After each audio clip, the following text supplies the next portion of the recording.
আসসালামু আলাইকুম। আজকে আপনাদের জন্য আমি একটা নতুন ধরনের টিউটোরিয়াল নিয়ে এসেছি। আজকে আমি একটা রিসাইকেল প্রজেক্ট করব। এটা হচ্ছে আমার বাসায় আমার ছেলের একটা পুরনো প্যান্টের অংশ। আমি এভাবে এটাকে চিকন চিকন করে কেটে নিয়েছি এবং এগুলোকে এভাবে মুড়িয়ে আমি একটা টি-শার্ট ইয়ার্ন বানিয়ে নিচ্ছি। এটা আসলে আপনারা পুরনো কাপড় দিয়েও করতে পারেন আর নতুন কাপড় দিয়েও করতে পারেন বা নতুন টি-শার্ট ইয়ার্ন দিয়ে করতে পারেন। আমি মূলত এই ইয়ার্নটাকে বানিয়ে নিয়েছি রিসাইকেল করার জন্য এবং এই টি-শার্ট ইয়ার্নগুলোকে আমি সামার ইয়ার্ন দিয়ে জোড়া লাগাবো এবং এরকম একটা ডোরম্যাট তৈরি করব। এখানে যেহেতু এখনও কাজ অনেক বাকি আছে, দেখতে খুব একটা ফিনিশিং সুন্দর মনে হচ্ছে না, কিন্তু কমপ্লিট করার পর এই আঁকাবাঁকা অংশগুলো ফ্ল্যাট হয়ে যাবে। কারণ আমি এখান থেকে স্ট্রেটভাবে কিছু দূর করে তারপর শুরু করেছিলাম যাতে আমাদের ম্যাটটা ওভাল শেপের হয়। আপনারা চাইলে রাউন্ড, ওভাল যে কোনো শেপে তৈরি করতে পারেন। আমি আপনাদের বেসিক ধারণাটা দিয়ে দিচ্ছি। এটা কিন্তু একটা টিউটোরিয়াল ভিডিও না, এটা জাস্ট একটা আপডেট ভিডিও। তো আমি আপনাদের একটু বেসিক ধারণা দিয়ে দিচ্ছি যে এই ধরনের কাজটা কিভাবে করতে হয়। একটু মোটা হুক ব্যবহার করবেন আপনারা, যেহেতু এখানকার টি-শার্টের অংশগুলো বা এখানকার আমার রিসাইকেল যে কাপড়টা আমি নিয়েছি এটা একটু মোটা হবে, সেজন্য আপনারা অবশ্যই মোটা এবং এই ধরনের অ্যালুমিনিয়াম হুক ব্যবহার করবেন। অন্য হুকগুলো বিশেষ করে রাবার হ্যান্ডেলের হুক নিলে কিন্তু হুকটা ভেঙে যাওয়ার সম্ভাবনা থাকবে। তো আমি প্রথমে স্লিপ স্টিচ দিয়ে এভাবে একটা সিঙ্গেল ক্রোশে করে নিলাম এই টি-শার্ট ইয়ার্নটার উপরে। এভাবে করে আপনারা রাউন্ড শেপেও করতে পারেন এবং আমার মতো ওভাল শেপেও করতে পারেন। একটা চেইন দিয়ে পরবর্তীতে একটুখানি গ্যাপ দিয়ে আমি আরেকটা সিঙ্গেল ক্রোশে করে নিচ্ছি। এই নিয়মেই আমি সম্পূর্ণ অংশটাকে করতে থাকব এবং একটার পাশে একটা আমি টি-শার্ট ইয়ার্ন জোড়া লাগাতে থাকব।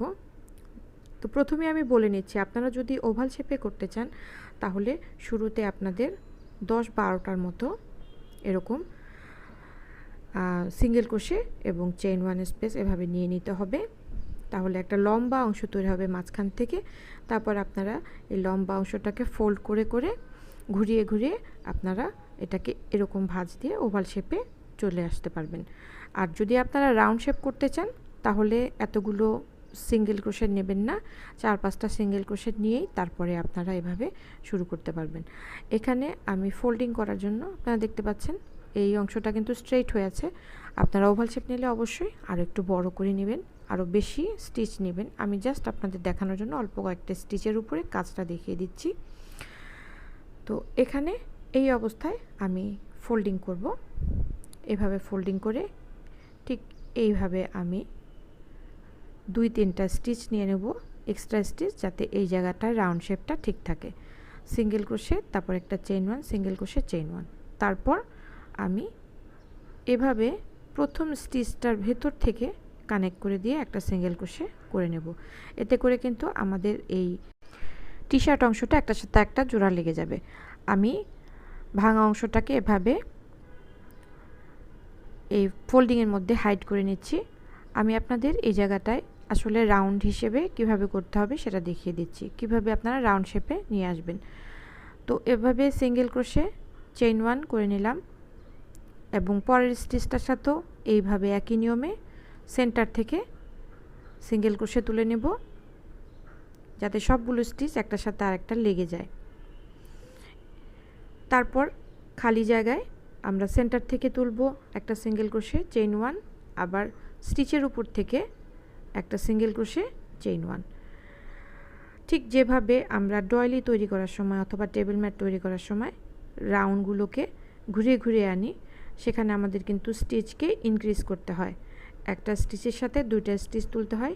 এই নিয়মে আমরা বেশ কিছু স্টিচ করে ফেলার পরে একটা রাউন্ড শেপ চলে আসবে।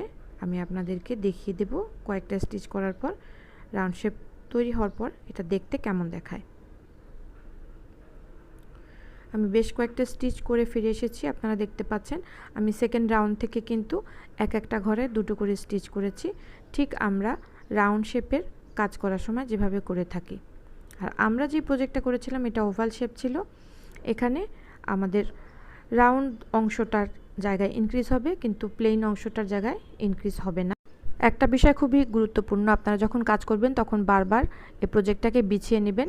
আমি কিন্তু কয়েকটা জায়গায় এক নাগাড়ে কাজ করে গিয়েছি, বিছিয়ে নিইনি, সেই জন্য আমার স্টিচগুলো একটু কম বেশি হয়েছে, যার কারণে কিছুটা অংশ ফ্ল্যাট হয়ে থাকছে না, কিন্তু সেটা খুব ইজিলি আপনারা অ্যাডজাস্ট করে নিতে পারবেন।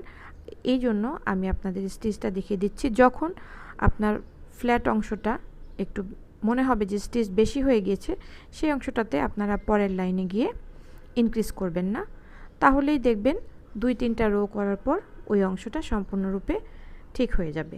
আমি আপনাদের দেখিয়ে দিচ্ছি এই রাউন্ড অংশটাতে, যেহেতু স্টিচ আগের রোতে একটু বেশি হয়ে গিয়েছিল, এই রোতে এসে কিন্তু আমি কোনো স্টিচকে ইনক্রিজ না করেই রাউন্ড অংশটা করে নিচ্ছি। এতে করে পরের রোতে এসে আমার স্টিচগুলো অনেকাংশে ফ্ল্যাট হয়ে আসবে।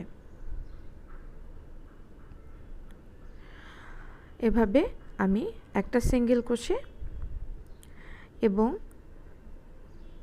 একটা চেইন এভাবে করে ঘুরিয়ে ঘুরিয়ে আমি এই টি শার্ট অংশগুলোকে নিয়ে নিচ্ছি। এখন দেখতে পাচ্ছেন আমার এই টি শার্ট অংশের এই টুকরোটা আমাদের শেষ হয়ে গিয়েছে। আমি দেখিয়ে দেব পরবর্তী টুকরোটা জোড়া লাগাতে হলে আমরা কি করব। তো এখানে একটার সাথে একটাকে এভাবে ভেতরের দিকে ভাঁজের মধ্যে দিয়ে আমাদেরকে ভালোভাবে মুড়িয়ে নিতে হবে। মুড়িয়ে নিয়ে আমরা ঠিক আগের মতোই স্টিচগুলো করতে থাকব।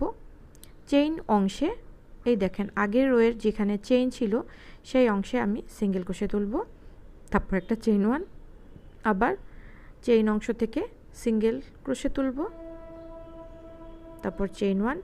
ঠিক এই নিয়মে আগে যেভাবে আমি করেছি প্রত্যেকটা স্টিচের চেইন স্পেসে আমরা একটা করে সিঙ্গেল ক্রোশে তুলেছিলাম। সিঙ্গেল ক্রোশের পর একটা চেইন 1 রাখতে হবে পরবর্তী রোতে, যাতে আমরা এই চেইন স্পেসে সিঙ্গেল ক্রোশে তুলতে পারি। সেজন্য এই জায়গাটা দেখতে পাচ্ছেন, এই জায়গাটা কিন্তু আমাদের জয়েনিংয়ের অংশ। এই অংশটাতে একটু মোটা মনে হলেও আমরা যখন পরবর্তীতে আরও 2-1টা লাইন করব তখন এই অংশটা আমাদের স্টিচের মধ্যে অ্যাডজাস্ট হয়ে যাবে। আর এটা যেহেতু একটা রিসাইকেল প্রজেক্ট, এটা সম্পূর্ণরূপে একদম নতুন ইয়ার্নের মতন কিন্তু ফিনিশিং আসবে না, তবে আমার মনে হয় পুরনো জিনিসপত্রগুলোকে যদি আমরা ভালো কোনো কাজে ব্যবহার করতে পারি তাহলে সেটা কিন্তু খারাপ হয় না। আমাদের জোড়ার অংশটা প্রায় শেষ হয়ে এসেছে। পরবর্তী স্টেজগুলোতে গিয়ে আমরা এই নতুন এই অংশটাকে আমরা এখন আমাদের স্টিচের মধ্যে দেখতে পাবো। আপনারা যখন একটার সাথে আরেকটা এভাবে জোড়া লাগাবেন তখন এভাবে আগের কাপড়ের অংশটাকে মুড়িয়ে মুড়িয়ে নেবেন, যাতে একটা সুন্দর একটা রাউন্ড শেপ চলে আসে। এতে করে স্টিচের মধ্যে থেকেও কাপড়টাকে সুন্দর দেখা যাবে। এবং অবশ্যই আমি বলছি, বেশ কিছু স্টিচ করার পর 5-10টা স্টিচ করার পর অবশ্যই আপনারা একটু বিছিয়ে দেখে নেবেন যে আপনাদের স্টিচগুলো কেমন ফ্ল্যাট হয়েছে। দেখুন আগের রোতে আমাদের স্টিচ একটু বেশি ছিল, এই রোতে আমি কোনো ইনক্রিজ করিনি দেখে কিন্তু স্টিচগুলো অনেকখানি অ্যাডজাস্ট হয়ে গিয়েছে। এই অংশটা রাউন্ড অংশটা পর্যন্ত আমি কোনো ইনক্রিজ করব না। এভাবে করতে থাকলে আমার এই অংশটা অ্যাডজাস্ট হয়ে যাবে। যেখানে আবার স্টিচ আমার বেশি হয়ে গিয়েছে সেখানে আমি এভাবে কোনো রকম ইনক্রিজ করব না, কিন্তু যদি আমার স্টিচ বেশি না থাকে সেখানে কিন্তু আমাদের ইনক্রিজ করতে হবে। ইনক্রিজ করার জন্য আমরা কি করব, আমরা স্টিচগুলোকে একটা চেইন স্পেসে আমরা একটা সিঙ্গেল ক্রোশে না দিয়ে single crochet chain 1 single crochet দেব, তাহলে ওখানে দুটো সিঙ্গেল ক্রোশে পড়বে এবং একটা ঘর ইনক্রিজ হবে।